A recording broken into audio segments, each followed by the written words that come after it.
आचार्य अशोक कुमार शर्मा जी, जो कि पिछले 15 वर्षों से ज्योतिष, वास्तुशास्त्र, अंक ज्योतिष एवं मंत्र शास्त्रों का अध्ययन एवं अध्यापन करते आ रहे हैं। अपने ज्ञान के प्रकाश से आचार्य अशोक कुमार जी हमारे जीवन को प्रकाशमय कर रहे हैं। उनके इसी योगदान और सहयोग के लिए उन्हें ज्योतिष अलंकार, ज्योतिषाचार्य, देवज्ञ शिरोमणि तथा पुरोहित जैसी बड़ी उपाधियों से अलंकृत किया जा चुका है। आचार्य अशोक कुमार शर्मा जी का मानना है कि सभी शास्त्रों का निर्माण सिर्फ मानव कल्याण के लिए हुआ है। पिछले 1 दशक से भी ज्यादा समय से आचार्य अशोक कुमार शर्मा जी ने न केवल असंख्य लोगों को परामर्श देकर उनका जीवन धन्य किया, बल्कि लोगों के जीवन में खुशियों की बरसात की। आचार्य अशोक कुमार शर्मा जी अपने ज्ञान, अपने कौशल से ज्योतिष, वास्तु, अंक ज्योतिष आदि विषयों पर अपने छात्रों के जीवन को प्रकाशमय कर रहे हैं। नमस्कार, मैं हूं आपके साथ रचना मिश्रा और आप देख रहे हैं हमारा खास कार्यक्रम ग्रहों की शतरंज। दोस्तों, ये कार्यक्रम इसलिए भी खास बन जाता है क्योंकि इस कार्यक्रम के जरिए आप सभी लोगों का हमें प्यार मिलता है और इस कार्यक्रम के जरिए हम आपके जो जहन में भ्रांतियां होती हैं ज्योतिष शास्त्र को लेकर, वास्तु शास्त्र को लेकर या रत्न शास्त्र को लेकर, तो उन भ्रांतियों को हम दूर करने की कोशिश करते हैं और छोटी से छोटी जो बारीकियां होती हैं उन्हें हम बताने की कोशिश करते हैं और आपके जहन में जो सवाल होते हैं उनके जवाब भी हम तलाशने की कोशिश करते हैं इस कार्यक्रम के जरिए। और हमेशा की तरह आज भी हमारे कार्यक्रम में मौजूद हैं, हमारे स्टूडियो में मौजूद हैं आचार्य अशोक कुमार शर्मा जी। आइए उनका स्वागत करते हैं। आचार्य जी, आपका हमारे कार्यक्रम में बहुत बहुत स्वागत है। धन्यवाद। दोस्तों, आचार्य जी आज हमें बताएंगे कि मंत्र क्या होते हैं। जब हम किसी पूजा की शुरुआत करते हैं, कोई अनुष्ठान करते हैं या फिर किसी ग्रह की शांति करवाते हैं, तो सबकी जो शुरुआत होती है एक मंत्र के द्वारा होती है, कुछ मंत्रों के द्वारा होती है। तो ये मंत्र जो होते हैं वो दिखने में या पढ़ने में बहुत ही सरल होते हैं, लेकिन जो इनका प्रभाव होता है वो बेहद ही गहरा होता है। इन मंत्रों के प्रभाव से बड़ी जो परेशानियां होती हैं वो स्वयं ही नष्ट हो जाती हैं। तो आइए, मंत्र क्या होते हैं, किस प्रकार से ये कार्य करते हैं, किस प्रकार से ये हमें फल देते हैं, इसके बारे में चर्चा करते हैं। आचार्य जी, मंत्रों के बारे में आज हम अपने दर्शकों को विस्तार से बताना चाहते हैं कि आखिरकार मंत्र क्या होते हैं और किस प्रकार से ये हमें फल देते हैं। देखिए, हमारे यहाँ पर जितने भी शास्त्र हैं या पुराण, उपनिषद आदि हैं, वेद हैं, उन सभी के अंदर मंत्रों की जो है के बारे में हमें वहाँ से जानकारी मिलती है। लेकिन मंत्र क्या है, वास्तव में देखा जाए तो कोई भी जो मंत्र है वो सर्वार्थ का सूचक हुआ करता है। एक ही मंत्र से हम आदि दैविक, आदि भौतिक और आदि आध्यात्मिक तीनों प्रकार के जो ताप हैं उनसे छुटकारा भी पा सकते हैं, अपने जीवन को सुखमय भी बना सकते हैं। किसी भी देवता की प्रसन्नता के लिए या किसी भी ग्रह की प्रसन्नता के लिए उनसे संबंधित जो भी मंत्र हैं, अगर उनका हम अनुसरण करते हैं तो उस देवता को या प्रसन्न भी कर सकते हैं। तो लेकिन जो मंत्र का जो प्रभाव हुआ करता है वो उसके उच्चारण के ऊपर निर्भर करता है। जैसे कि बहुत सारे लोग बोलते हैं, ओम की बात करते हैं, तो वैज्ञानिकों ने परीक्षण किया कि अगर जब ओम की ध्वनि जो है वो जब हुआ करती है, अगर उसको सही ढंग से अगर उसका साउंड हम करते हैं ओम, तो इससे व्यक्ति के शरीर के अंदर एक एक अवयव, एक एक जो कोषाणु हैं वो सारे के सारे कहीं न कहीं प्रभावित हुआ करते हैं। तो मंत्र की जो ध्वनि है उससे कहीं न कहीं हमें जो है प्रभाव जो है वो प्राप्त होता है और मंत्र के द्वारा जो भी समस्या है, जो भी संकट है, उनको हम दूर कर सकते हैं। किसी भी देवता की उपासना के द्वारा हम उनको प्रसन्न कर सकते हैं। हमारे यहाँ शास्त्रों में न जाने इतने कितने ही आख्यान जो हमें मिलते हैं कि बहुत सारे ऋषियों ने जो है भगवान विष्णु की उपासना की मंत्रों के द्वारा और भगवान विष्णु जो है स्वयं उनके सामने आ गए। तो ऐसी जो बातें हैं उन्हीं से हम ये सबक ले सकते हैं कि मंत्रों के अंदर जो है बहुत ही शक्ति हुआ करती है, लेकिन उसका अगर उच्चारण सही होगा तो वे हमें बहुत ज़्यादा प्रभावित करेंगे और उनके द्वारा जो भी हमें फल मिलना है वो हमें प्राप्त भी हो जाएंगे। जी, तो मंत्रों में वो शक्ति होती है कि देवता भी स्वयं आपके समक्ष खड़े हो जाते हैं। पुरातन काल की अगर बात की जाए, हमारे पूर्वजों की बात की जाए, ऋषि मुनियों की बात की जाए, तो वो भी मंत्रों का जो उच्चारण था उसे करते थे और उसकी ध्वनि से न सिर्फ पूरा जो वातावरण था वो गुंजायमान हो जाता था, बल्कि जो पॉजिटिव एनर्जी है वो भी चारों तरफ फैल जाती थी। तो मंत्रों में वो शक्ति होती है कि जो आपको जो है पॉजिटिव एनर्जी देती है और साथ ही साथ आपको आध्यात्म से भी जोड़े रखती है, आपको जो है देवताओं से भी, भगवान से भी जोड़े रखने की जो ताकत है वो मंत्रों में होती है। मंत्र जब हम बोलते हैं तो कई तरह के नियमों का पालन भी जो है करना चाहिए। कहते हैं कि अगर नियमों का पालन नहीं किया जाता तो मंत्र जो है हमें कई बार उल्टे भी प्रभाव देने लग जाते हैं, वो हमें शुभ फल भी कई बार नहीं मिल पाते हैं। तो आइए आचार्य जी से जानते हैं। आचार्य जी, मंत्र आपने बताया कि किस तरीके से उच्चारण करना चाहिए, अगर उच्चारण सही होता है तो मंत्र अपना जो फल है वो जरूर प्रदान करता है। यहाँ नियमों की अगर बात की जाए तो किन किन नियमों का पालन करना चाहिए मंत्रों का उच्चारण करते समय? अधिकतर लोगों को ये बात नहीं पता होती और वो जैसे होते हैं वैसे ही मंत्र जो है वो जाप करते रहते हैं। तो किन किन नियमों का पालन करना चाहिए? देखिए, यहाँ पर भी दो प्रकार के परिपाटी है। अगर हम जो भी काम कर रहे हैं, जिसके लिए भी मंत्रों का जाप कर रहे हैं, तो उसमें हमारा जो उद्देश्य है वो दो प्रकार का हुआ करता है। पहला उद्देश्य हुआ करता है, उसका नाम है निष्काम। अगर हमारे मन में किसी प्रकार की कोई कामना नहीं है, उसके बावजूद भी हम अपने इष्ट को बलवान करने के लिए या किसी ग्रह या किसी देवता के मंत्रों, तो उसके लिए तो जो साधारण नियम हैं जैसे हमें परंपरा से मिले हैं उन्हीं का हम पालन कर सकते हैं। लेकिन अगर सकाम पूजा के हितार्थ अगर आप कोई भी मंत्रों का जाप कर रहे हैं तो वहाँ पर उनके जो भी नियम और उपनियम है उन सभी का आपको विचार करना पड़ेगा। जैसे कि शुद्धिकरण है, आसन है, फिर उसके बाद में शुद्धिकरण के बाद में आचमन वगैरह करने के बाद में आप देवता को सामने जो स्थापित कीजिए। यंत्र की अगर पूजा कर रहे हैं तो यंत्र को आप स्थापित कीजिए। इसके आधार पर जो है आप जो है उन नियमों को पालन करना चाहिए और उसके आधार पर मंत्रों का जाप करना चाहिए। लेकिन यहाँ पर भी इस बात का जरूर ध्यान रखना चाहिए कि बिना विनियोग के किया हुआ जो कर्म है या बिना संकल्प के किया हुआ जो कर्म है वो कहीं न कहीं फलदायी नहीं हुआ करता। तो सर्वप्रथम किसी भी मंत्र का जाप करने से पहले संकल्प भी लेना चाहिए और विनियोग भी करना चाहिए। ऐसा करने से मंत्रों के द्वारा जो भी काम आप सिद्ध करना चाहते थे वो कार्य सिद्ध भी हुआ करते हैं और उनमें हमें सफलता भी मिला करती है।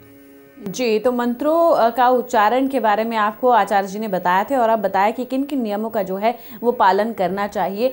तो अगर आप मंत्र उच्चारण करते वक्त नियमों का पालन भी बखूबी करते हैं तो उसका आपको शुभ फल ज़रूर मिलता है। जिस भावना से आप मंत्रों का जाप करते हैं वो भावना आपकी ज़रूर पूरी हो जाती है, चाहे आप निष्काम भावना से करें या सकाम भावना से करें, तो उसके फल आपको ज़रूर मिलते हैं। आचार्य जी, ये अक्सर देखा जाता है कि लोग मंत्रों का जाप करते रहते हैं, सभी चीज़ों का जो है कोशिश करते हैं कि मंत्रों का जाप वो बहुत से ज़्यादा करते रहें, लेकिन उतना फल उनको नहीं मिल पाता है जितना कि मिलना चाहिए। आखिर ऐसा क्यों होता है, क्या कारण हो सकते हैं इसके पीछे?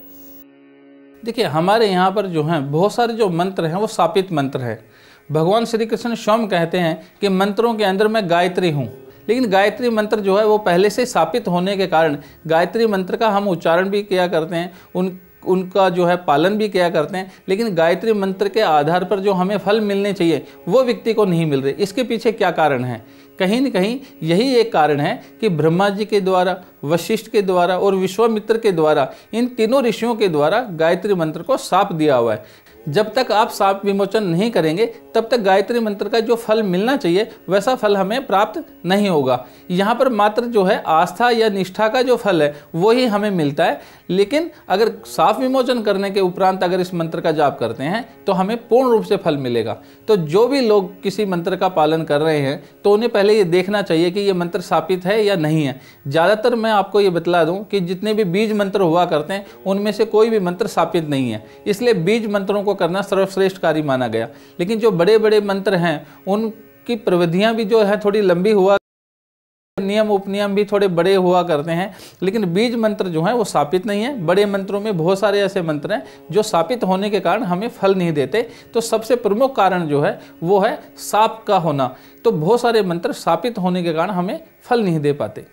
जी, तो जिन लोगों को लगता है कि वो मंत्रों का जाप निरंतर तौर पर कर रहे हैं, सभी नियमों का पालन भी कर रहे हैं, लेकिन उनका जो फल है, जो उनको मिलना चाहिए, जो समाधान है वो मिलना चाहिए, तो वो नहीं मिल पाता है, उसके पीछे क्या वजह हो सकती है? ये आचार्य जी ने बताया कि कुछ मंत्र ऐसे भी होते हैं जो श्रापित होते हैं और श्रापित होने के कारण जो है वो अपना फल नहीं दे पाते हैं। आचार्य जी, जिस तरीके से आपने बताया कि श्रापित मंत्रों का अगर हम जाप करते हैं तो वो कभी हमें फल नहीं देते हैं, तो आप ये बताइए कि ज्योतिष शास्त्र के अनुसार किन मंत्रों का जाप हमें नहीं करना चाहिए? देखिए, मंत्र वेताओं का जो मत है वो एक अलग प्रकार का मत है और ज्योतिष शास्त्र का मत है वो अलग प्रकार का मत है। हम ये जानते हैं कि हमारी जो जन्म पत्री हुआ करती है उसके अंदर छठे, आठवें और 12वें भाव के जो स्वामी हुआ करते हैं वो अशुभ फलदायक हुआ करते हैं।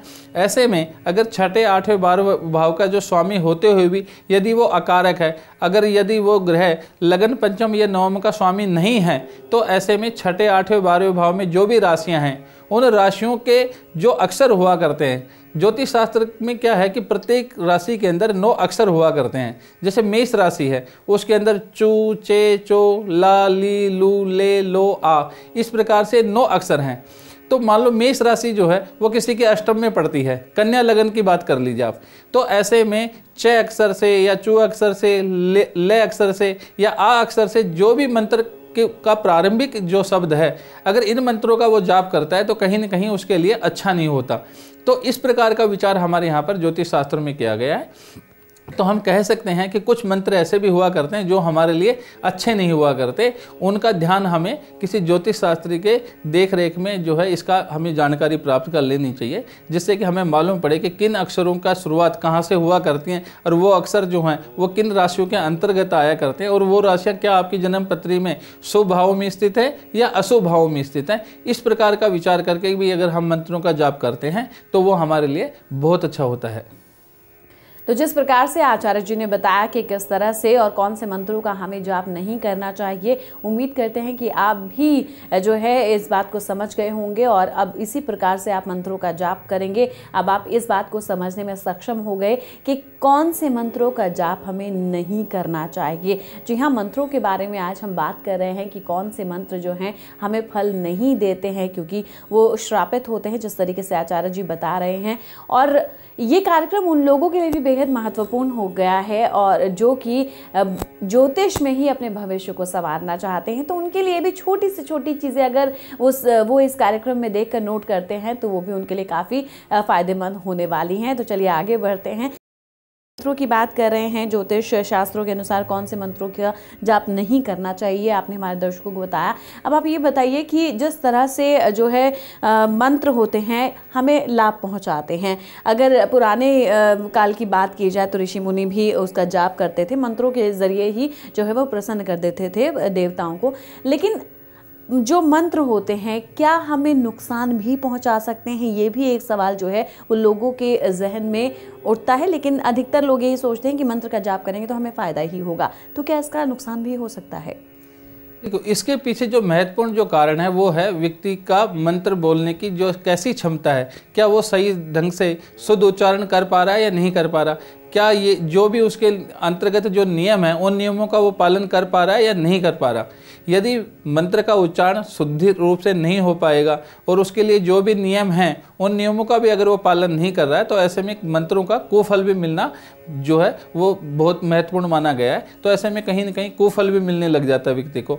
तो कुछ जो नियम हैं उन नियमों का अगर हम ध्यान रखें तो कोई भी अगर आप मंत्र बोलते हैं तो उस मंत्र के द्वारा आपके जीवन में कहीं ना कहीं शुभता की बढ़ोतरी हुआ करती है, अमंगलकारी चीज़ें हैं वो दूर हुआ करती हैं, आपके अंदर एक सकारात्मक ऊर्जा का प्रवाह होता है, आपका मनोबल और आत्मबल जो है वो श्रेष्ठ हुआ करता है, बशर्ते आप जिस भी मंत्र का पालन कर रहे हैं वो शुद्ध रूप से करें और उसके लिए जो नियम और जो उपनियम बने हुए हैं उनका भी आप पालन करते हैं।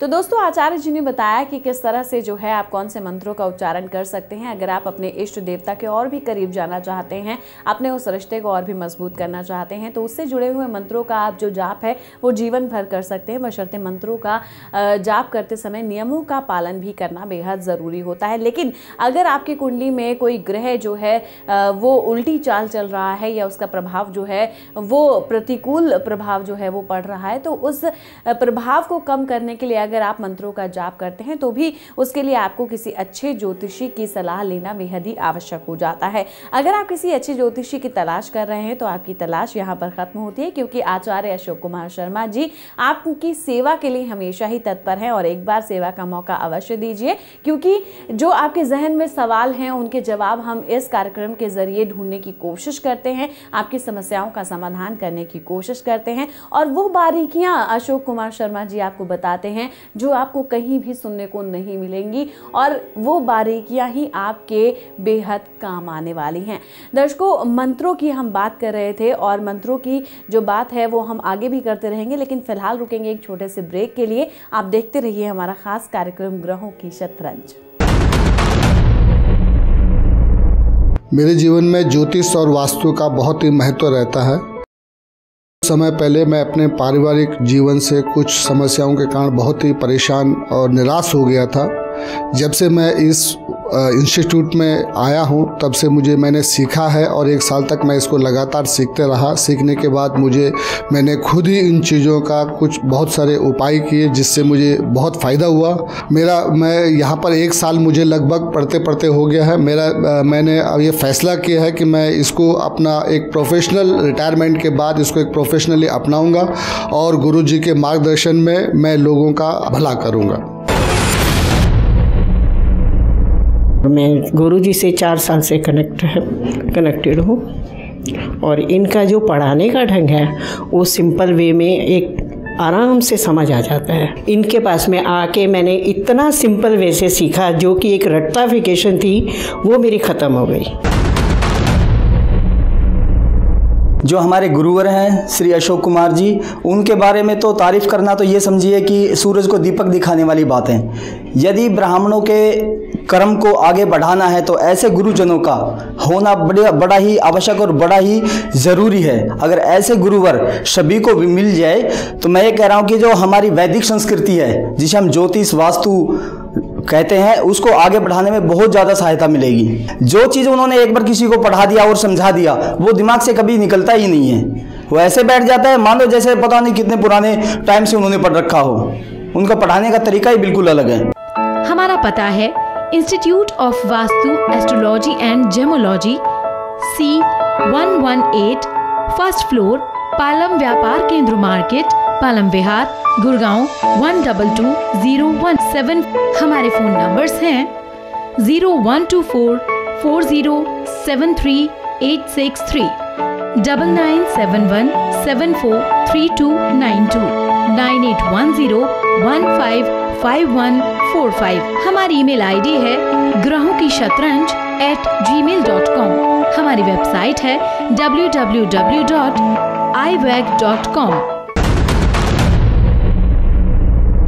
ब्रेक के बाद आप सभी का स्वागत है। आप देख रहे हैं हमारा खास कार्यक्रम ग्रहों की शतरंज। दोस्तों, हम बात कर रहे हैं आज मंत्र की, मंत्रोच्चारण की, कि किस तरह से कौन से मंत्रों का जाप करना चाहिए, कौन से नियमों का पालन हमें करना चाहिए। क्योंकि अगर हम कोई भी काम नियम के अंतर्गत करते हैं तो वो काम जरूर सफल होता है। इसी प्रकार से अगर हम मंत्रों का उच्चारण भी नियमों के अनुसार ही करते हैं, नियमों का पालन करते हुए करते हैं, तो वो मंत्र भी हमें शुभ फल जरूर देते हैं। तो आइए इस चर्चा को आगे बढ़ाते हैं आचार्य अशोक कुमार शर्मा जी के साथ। आचार्य जी, जिस तरीके से मंत्रों के बारे में आपने हमारे दर्शकों को काफी कुछ बताया, मंत्र जप करते समय कौन कौन से दोष जो हैं वो हुआ करते हैं, उनसे कैसे बचा जा सकता है? देखिए, कोई भी मंत्र का अगर हम जाप करते हैं तो उस समय मंत्र जाप करते समय अगर कुछ प्रकार की क्रियाएं हो जाती हैं तो उसको हम दोषों के रूप में लेते हैं। उसमें सबसे पहले बात है जमाई आना, छींक आना या वायु विकार होना, या मंत्र जाप करते करते आप सुप्त अवस्था में चले गए, सोने चले गए। इस प्रकार की जितनी भी जो कंडीशंस होती हैं, ये परिस्थितियां हैं, ये मंत्र जाप के अंदर कहीं ना कहीं दोष उत्पन्न करती हैं। इसलिए इन सब चीज़ों का हमें ध्यान रखना चाहिए। किसी प्रकार से कोई अगर मान लो शारीरिक रूप से कुछ ऐसी घटनाक्रम घटता भी है तो आप पुनः वहाँ से उठिए और अपने हाथ पैर धो करके दोबारा शुद्धिकरण के साथ में आप जाप में बैठ जाइए। ऐसा करने से दोष उत्पन्न नहीं हुआ करता। इन चीज़ों का भी हमें ध्यान रखना होगा कि हम शुद्ध होकर के, शुद्ध मन के साथ में, निष्ठा के साथ में, आस्था के साथ, श्रद्धा भाव के साथ में जो विकार है उन विकारों के न रहते हुए अगर मंत्र जाप करते हैं तो उनसे उत्पन्न होने वाला जो फल है वो हमें संपूर्ण रूप से प्राप्त हुआ करता है। जी, तो ये विकार जो गुरुजी ने बताए हैं, अगर आपको लगता है कि जब आप मंत्र पढ़ते हैं तो इस तरह की कोई जो विकार है वो आपके साथ भी होते हैं, इस तरह के दोष आपके साथ भी उत्पन्न होते हैं, तो जो उपाय गुरुजी ने बताया है कि आप उस जगह से उठिए और दोबारा से अपना शुद्धिकरण करके, अपने आप को शुद्ध करके फिर से आप आसन पर बैठ के मंत्र पढ़ सकते हैं और फिर से अपनी उस क्रिया को जो है वो चालू रख सकते हैं। ये छोटी छोटी बातें हम इग्नोर कर देते हैं, हम नहीं जानते हैं, क्योंकि रोज़मर्रा बताया कि ये भाग दौड़ भरी ज़िंदगी में हम सिर्फ एक कह सकते हैं कि खाना पूर्ति करते हैं और इसके अलावा हम जो है ज़्यादा ध्यान नहीं देते हैं इन बातों पर, लेकिन इन बातों पर गौर करना बेहद ही ज़रूरी हो जाता है जब सवाल हमारी ज़िंदगी का हो। चलिए आगे बढ़ते हैं। आचार्य जी, ये तो मंत्र पढ़ते समय जो सावधानी थी, जो विकार उत्पन्न होते हैं उनके बारे में आपने बताया। अब जप अगर करना चाहिए, अगर किसी चीज़ का जाप हमें करना है तो जाप करते समय किन किन नियमों का जो है वो ध्यान रखना चाहिए, पालन करना चाहिए? देखिए, मंत्र का जो बात है तो वो किसी देवता का मंत्र हो सकता है, वो हाथ जोड़ करके भी हम उसकी प्रार्थना कर सकते हैं। किसी भी मंत्र का जो अगर जाप की बात करते हैं तो जप का मतलब हुआ करता है कि एक जो है हमारे पास गौमुखी नाम का जो है एक थैली सी हुआ करती है, उस थैली के अंदर हम अपना हाथ रखते हैं, 108 की हम माला लेते हैं, उसके अंदर हमारी जो तर्जनी उंगली है उसको हम बाहर रखते हैं, उसके बाद में हम जाप करते हैं। तो जप करते समय जो नियम है हमारे पास वो ये बनते हैं, 3 प्रकार के नियम है हमारे पास। हमने बहुत जगह देखा है कि बहुत सारे लोग जप करते हैं तो उनका हाथ जो है वो किसी भी परिस्थिति में हुआ करता है, हम अपने जो है बदन के ऊपर कहीं भी गोडे के ऊपर रख करके जो है वो पूजा जो है जाप कर रहे हैं। ये सब चीज़ें जो है हमारे यहाँ पर मनाही की गई। तो हमारे यहाँ पर 3 प्रकार के जाप की जो परंपरा है उसमें जो सूत्र है, प्रातः नाभो क्रम धर्त्वा मध्याय हृदि संस्थितम साय जपति नासागरे जपस्तु त्रिविधि स्मृतम। अर्थात प्रातः नाभो क्रम धर्त्वा, अगर आप सुबह सुबह करते हैं तो जो आपका हाथ है वो नाभि के सामने होना चाहिए। मध्याय हृदय संस्थितम, अगर आप दोपहर में जाप करते हैं तो जो आपका हाथ है वो आपके हृदय के सामने होना चाहिए। और साय जपती नासाग्रे, अगर आप शाम के समय अगर जाप करते हैं तो आपका जो हाथ है वो आपकी नासिका जो है, नाक है, उसके सामने हाथ होना चाहिए। अगर इस प्रकार से अगर हम जप करते हैं तो ये पूर्ण रूप से एक जप करने की प्रक्रिया हुआ करती है। आपने देखा भी होगा, कभी किसी मंदिर में गए होंगे तो वहाँ पर अगर आदि शंकराचार्य वगैरह की जब पुरानी जो मूर्तियाँ हैं या किसी ऋषि मुनि की पुरानी जो मूर्तियाँ हुआ करती हैं, उनमें क्या है कि उनके हाथ के पास एक लकड़ी की डंडी बनी होती है जो यू शेप की हुआ करती है, उन पे उनका हाथ ऐसे रखा हुआ करता है। इसके पीछे क्या कारण है? यही कारण था कि हृदय के सामने रखते हुए सभी प्रकार के हम जाप कर सकते हैं। इससे नीचे का जो स्थान है, जो भी हमारी कटी है, जो जिसको हम कमर कहते हैं, इससे नीचे के जो स्थान को हमने शुद्ध माना है, इसलिए उससे छूते हुए हम कोई भी जाप नहीं कर सकते। तो जो जाप करने के जो नियम है, उन्हीं नियमों के अंतर्गत अगर हम जाप करेंगे तो ही हमें फल मिलेगा। इन सब सावधानियों को भी हमें बरतना चाहिए, इनका ध्यान रखना चाहिए। जी बिल्कुल, जो सावधानियां गुरुजी ने बताई हैं, जो नियम बताए हैं, अगर जाप करते समय आप इन नियमों का पालन करते हैं तो उस जाप का फल जो है वो आपको ज़रूर मिलता है। क्योंकि हम जब जाप करते हैं तो हम इन सब बातों को बिल्कुल ध्यान नहीं देते, हमें नहीं पता होता कि किस तरह से हमें जो है जाप करना चाहिए, उसका फल हमें मिलेगा। हम सिर्फ इतना जानकर जो है जाप करते रहते हैं, लेकिन उसका फल जो है हमें वो नहीं मिल पाता। उसके पीछे एक यही कारण है कि हम सही नियमों का पालन जो है वो नहीं करते, जिस कारण जो हम मेहनत तो करते हैं, हम भगवान को याद भी करते हैं, जाप भी करते हैं, लेकिन उसका जो फल है वो हमें नहीं मिल पाता है। चलिए आगे बढ़ते हैं। गुरुजी, अभी आपने जिक्र किया कि जो जाप करने की एक थैली होती है, जिसे मैंने भी कई बार देखा है, उसमें माला रख के और इस उंगली को बाहर निकाल के फिर जाप किया जाता है। तो उंगलियों का क्या महत्व होता है जाप करते समय? क्या इसका भी कोई विशेष प्रकार का महत्व होता है? देखिए, जाप करते हुए भी हमारे यहाँ पर उंगलियों का बड़ा महत्व है। किस उंगली से हमें किस प्रकार के जाप करने चाहिए, इसका विचार भी हमारे यहाँ शास्त्रों में मिलता है। यहाँ पर जो हमें सूत्र मिलता है, अनामिका शांति दोक्ता मध्यमा आयुष्करी भवेत अंगुष्ट पुष्टिदय प्रोक्त तर्जनी मोक्षदायिनी। अर्थात जो अनामिका उंगली हुआ करती है, जिसको हम रिंग फिंगर कहते हैं, इसको करने से शांति की प्राप्ति हुआ करती है, व्यक्ति को संतोष की प्राप्ति हुआ करती है। उसी प्रकार से मध्यमा यानी जो मिडिल फिंगर है, इससे अगर हम जाप करते हैं तो इससे आयु की वृद्धि हुआ करती है। उसी प्रकार से तर्जनी उंगली से करते हैं तो मोक्ष की प्राप्ति हुआ करती है। इसी प्रकार से हमारे यहाँ तो मालाओं का भी विचार है कि कौन से कार्य के लिए कौन सी मालाएं जो है हमें जो है लेनी चाहिए, किनका प्रयोग हमें करना चाहिए। तो हम कह सकते हैं कि प्रत्येक जो उंगली है उसका अपना एक महत्व हुआ करता है। जितने भी जो शुभ कार्य हुआ करते हैं उसके अंदर हम जो है मिडिल फिंगर जो होती है उसका हम सबसे ज़्यादा जो है पालन किया करते हैं। लेकिन अलग अलग कर्म हुआ करते हैं, षड कर्म है हमारे यहाँ पर, उनके अंदर अलग अलग उंगलियों का महत्व हुआ करता है। तो जिस प्रकार का भी आप जाप कर रहे हैं, अगर आपको जानकारी है तो उसी उंगली का आप प्रयोग करते हैं तो भी जाप के अंदर सिद्धि मिलने की संभावनाएं और अधिक बढ़ जाती हैं। तो जितने भी जो नियम हैं जाप करने के, उन सभी के बारे में हमारे शास्त्रों में वर्णन मिलता है और सभी नियमों का अगर हम पालन करते हैं तो जाप करने में सिद्धि मिलने की संभावनाएं अत्यधिक हुआ करती हैं। हम जानते हैं कि प्राचीन काल में भी यहाँ तक कि जो राक्षस हुआ करते थे वो भी देवी देवताओं को प्रसन्न करके उनसे अपने मन के मुताबिक आशीर्वाद और उनसे वरदान प्राप्त किया करते थे। बल्कि देखो कहीं न कहीं वो अहंकारी भी थे, अत्याचारी भी थे, मांसाहारी भी थे और हर प्रकार का जो है कुकर्म भी किया करते थे, लेकिन इसके बावजूद भी उनको देवताओं की सिद्धि मिली। कारण यही था कि जितने भी जो नियम हैं हमारे यहाँ पर, उन सभी नियमों का अगर हम प्रतिपादन करते हैं, उन नियमों का अगर हम पालन करते हुए कोई भी काम करते हैं तो उसमें सफलता मिलने की जो संभावना है वो 100% हो जाया करती है। तो जो नियम है उनका हम पालन करना चाहिए। उन नियमों का पालन करते हुए अगर हम जाप करेंगे तो जाप से मिलने वाला जो भी शुभ फल है वो हमें अवश्य प्राप्त हुआ करता है। जी हाँ, तो जिस तरीके से आचार्य जी ने बताया कि अगर जाप करते समय सही तरह से नियमों का पालन किया जाए तो जो हम जाप करते हैं उसका जो सुफल है वो हमें ज़रूर मिलता है, और जिस भावना के साथ हम जाप करते हैं वो भावना भी जो है वो हमारी पूरी हो जाती है। जिस आस्था के साथ हम करते हैं वो आस्था भी और गहरी हो जाती है। तो जब करते समय उंगलियों का भी खास महत्व होता है, और ये भी ध्यान रखना चाहिए कि हम नियमों का पालन सही तरीके से कर रहे हैं या फिर नहीं कर रहे हैं।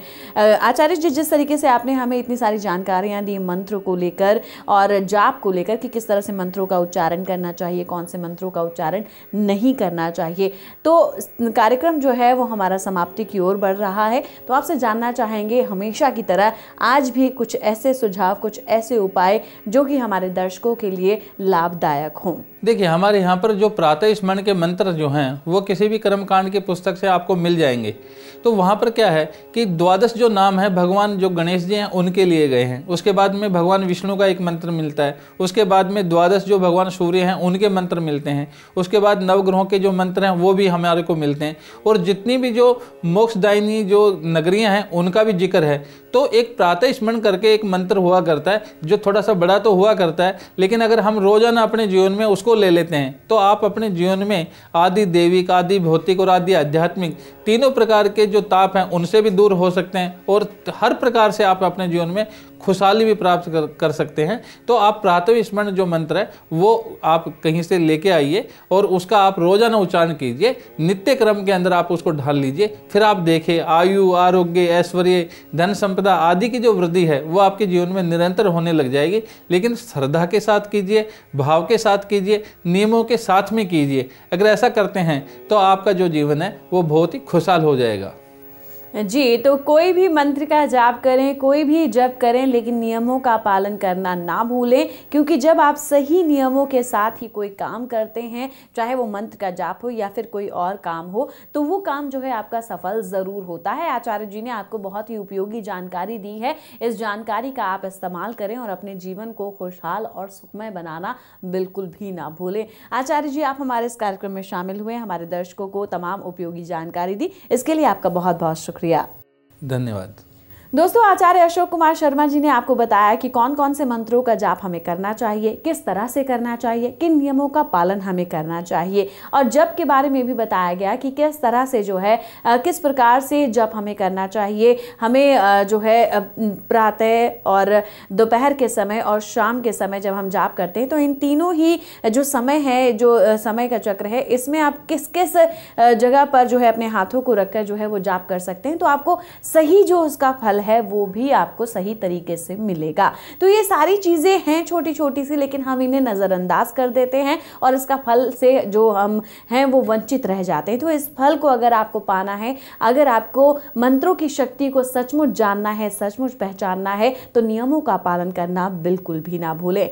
दोस्तों, आज के इस कार्यक्रम में बस इतना ही, और आप इसी प्यार और स्नेह के साथ हमारे इस कार्यक्रम को देखते रहिए और आगे बढ़ाते रहिए। हमें दीजिए इजाजत। नमस्कार।